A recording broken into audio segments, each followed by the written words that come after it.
Pirmas įspūdis tai erdvė ir toje erdvėje tokioj gamybiniai, technologiniai labai estetinis kampas man labai gražus. Tai nėra vien tik tai, ką mes matom akimis, tai yra kartu ir jausmas.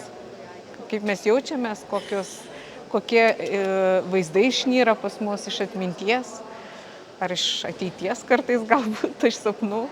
Iš tikrųjų jaučiuosi kaip po terapijos geros ir tokia atrodo natūrali šypsena veide ir su kolegė irgi dalinausi, kiek daug minčių sukėlė. Daug klaustukų pačiai savo, ko aš čia atėjau ir ką aš noriu išvysti ir labai gerai tas klausimas užduotas ar ne einant per ekspoziciją.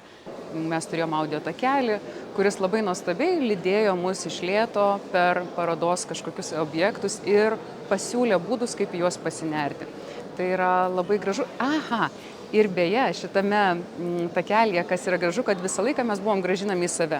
Tai yra vietoj to, kad orientuojami būtume į menininką arba meno kūrinį ir jame bandytume atrasti atsakymą, mes buvom kviečiami dėka to, kas mano viduje vyksta, kai aš žiūriu į meno kūrinį, aptikti, kas aš ir ką tai apie mane sako. Kas yra mano praeitį, kur aš esu dabar, kokie dalykai mane galbūt erzina arba kodėl mane tai veikia ir kur ta ateitis graži.